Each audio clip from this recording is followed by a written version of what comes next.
So today we're going to have a look at the Range Rover Velar and see how good this is as a baby drive.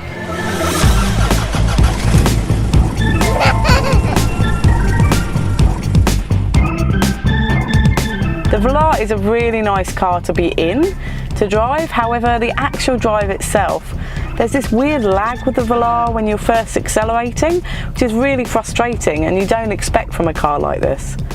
Also, I think for the rear passengers there's a bit of jostle. My daughter's car seat seemed to just kind of get moved around a bit, I think because it's sitting on top of such firm leather seating. Apart from that, it is a really nice car to drive, just those two things are a bit frustrating.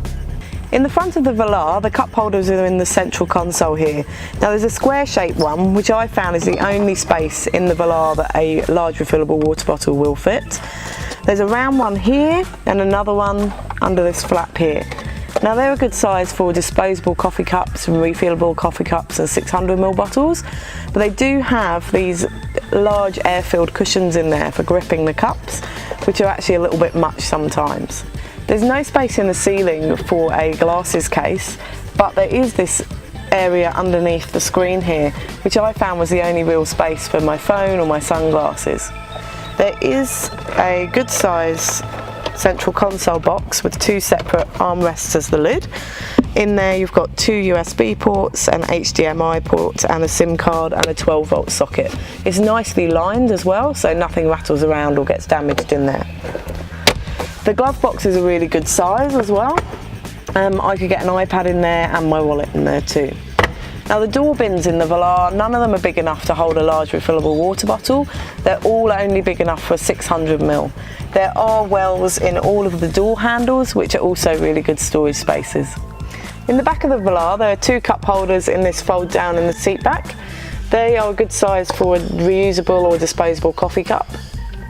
The map pockets in the back of both seats, they're this kind of solid design, so you can fit an iPad in there, but it's not going to conceal it at all. The door bins in the back are similar to the front, they'll only hold a 600ml, nothing bigger than that. And there are the wells in the doors, which are really good storage.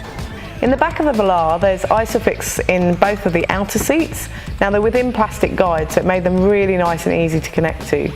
There's top tether points, one on each of the back of the seat backs of the rear seats. They are accessible through the boot, but the boot's nice and deep, so it's actually quite difficult to reach if you're of my height, 162 centimetres. Now I was able to fit 3 child seats in the back here really nicely. Although the seats are really shaped and they're leather, I could fit the rear-facing child seats in the outer seats in the spaces using the Isofix, which is really good. Most of the time you've got to use the seat belts when you put 3 child seats in. And I managed to get quite a large booster seat in that central seat too. Let's find out how much we can fit in the boot of the Velar. Empty, it will hold 14 shopping bags, or the Mountain Buggy Duet will fit with 6 shopping bags, or the Mountain Buggy Urban Jungle single stroller fits with 7 shopping bags, or the Mountain Buggy Nano compact stroller fits with 11 shopping bags. The Velar is a bit of a noisy car.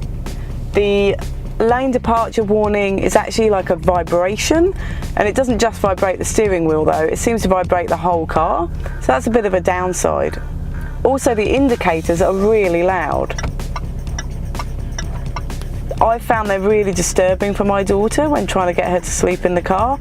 I've actually had to kind of alternate my journey so that she doesn't get woken up by them. Also the doors, when you come to a stop and open them, they make that really annoying ring noise, and I can't work out how to stop it. So that's another thing that will wake a sleeping baby.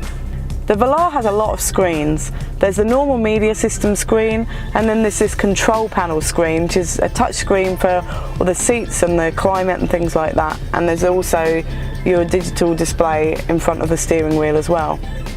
They're beautiful clear screens, the images are really good, and the reversing cameras are really clear, crisp images. So if you spoil your kids rotten, then it might be time to spoil yourself too. The Velar is a fantastic baby drive. You get 3 child seats across the back, there's plenty of boot room, and the interior is just lovely. And in the colour we've got, it's a little bit unpractical in the white.